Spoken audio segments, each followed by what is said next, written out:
All right, Chad Hasty Show, News Talk 790 KFYO. Brandon Darby, the managing director of Breitbart, Texas, whose article really, blew things up over the weekend in the Texas 19 race. He's in studio with us. Brandon, welcome back.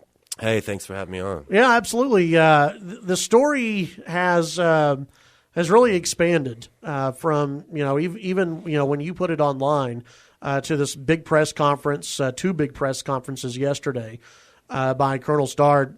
Did you expect that? And when you went to the press conference here in Lubbock, what was that like? Well, I mean, we're a national news outlet with national news outlet resources, right? Mm-hmm. And I live in Lubbock, and I generally avoid getting involved in Lubbock issues. But I've been having a difficult time because I watch a lot of Lubbock media. Just quite frankly, they should be ashamed of themselves. I'm not critiquing everyone. I love reading the Avalanche Journal. I like watching KCBD. I have their app on my phone. I enjoy their coverage. But there are some outlets here that are really subpar and should be ashamed. So one of the problems I see here, I mean, this is the city of my family. This is the city of my daughter was born in and my daughter lives in. And I just don't accept that people can present themselves one way in a congressional race and not be that person. Like, I personally don't care about Bob Starr's issues. I don't care. I like what he says about the border. That's not the issue. But what I don't like is dishonesty, and I don't like hypocrisy, and I don't like it when people know the talking points and just present themselves one way. People in West Texas, a lot of people here, they do care about LGBT issues. They don't care. A lot of them I've talked with don't care if people are gay. That's people's business. But they definitely care about the promotion of an LGBT agenda. And there's a difference between accepting gay people and promoting a left-of-center LGBT agenda. Well, especially when involving the military. That's a big social experiment, actually. And one of the things that really bothered me here, but we'll get into that in a second, but what I'll tell you is, so a lot of the media here, it's a new market, meaning most of the people in media in Lubbock are just getting into the industry. They're in their first year or two. They're not going to have the courage, or they're not going to have the history behind them. Right. To call out a congressional candidate or a colonel, and they're not going to have that behind them. And so I started to notice that a lot of the things I was seeing in Lubbock and the way the media was covering it, it was like, wait a minute, there's no investigative research here. The candidate says it, you print it. Mm-hmm. And it's like, that's understandable if you're a first-year person or an intern. But people in Lubbock and West Texas deserve a little better than that. And so that's where the issue came into play. So with the colonel, I mean, they contacted me and said, hey, if there's anything you're writing about, if there's any, be sure and contact us, which tipped me off that there was a conflict. There was something going on. They were in crisis mode. So I started to look for what it was, and then I found what it was. I found what it was just by Googling and going on websites. Mm-hmm. And so then I contacted them for a comment. Then they wouldn't get back to me. They strung me along for 3 hours. So then I said, okay, I'm going to publish it. I published it. Then the next day, the guy comes out saying that we didn't contact him, and that, I mean, I guess it was really bizarre to me that we didn't contact him, and that there was cowards behind the attack. And I mean, calling me a coward, he says he wasn't talking about me or Corley, but he obviously was. And he says that media smears, which I was the only outlet who wrote about it. So now he's calling me a smear merchant and a liar.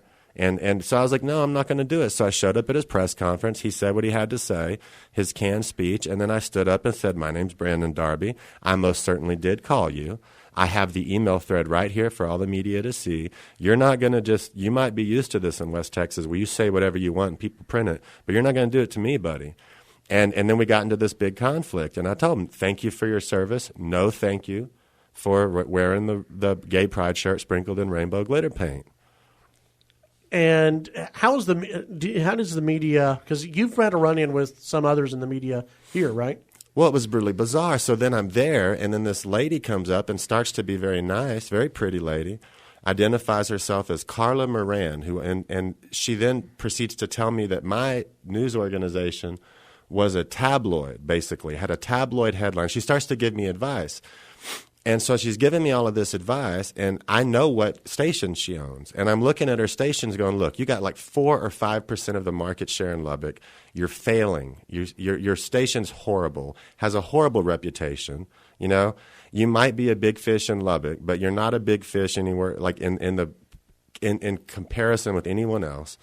And you're giving me advice. And she starts to get very ugly with me. And then she starts to tell me over and over again how rich she is, how successful she is. Like it's going to intimidate me at Breitbart, you know, at a national news site. And I'm like, this poor lady, you know. So then she says she's a fundraiser for Michael Bob Starr and that she's a volunteer for his campaign. But what I noticed was her telling everybody what to do. And so I was like, well, that's interesting, you know. So then I kind of realized what was going on.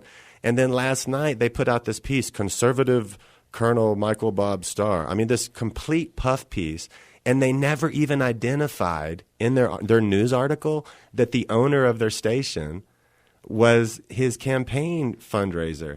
I mean, that's some unethical stuff. And so, you know, all this all together, I'm glad that I called the colonel out for hypocrisy. Like I said, I'm not anti-gay. I don't really care about the issue at all. I have my personal beliefs about it. I know how God feels about it. But politically, I don't really care. But I definitely care when people are start being dishonest. And what he is he's a gay activist, right? A gay rights activist. That's fine. You don't believe him when he says he was forced to do it? Or? He is being a gay rights activist, speaking out for gays in the military. That's what he's doing right now. He is, in fact, proving what I said.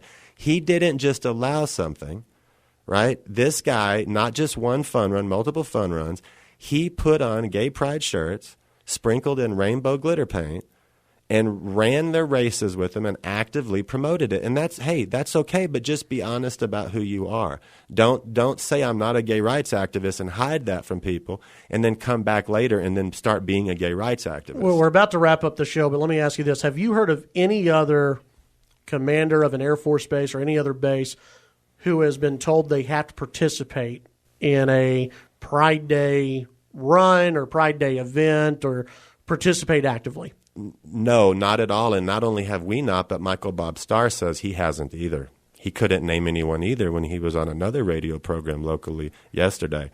So it's not the way it is. Nobody forced him. They said you have to allow it, and he did allow it, and he should, if that's what his commanders are telling him. But there's a difference between allowing it and putting on a gay pride shirt sprinkled in rainbow glitter paint and running through the finish line with your arms up in a big victory Y, looking like you're starting with the village people for YMCA. There is a difference between that. And he needs to be honest about it. That's all. Brandon Darby, Breitbart, Texas. Thanks for stopping by today. Appreciate it, man.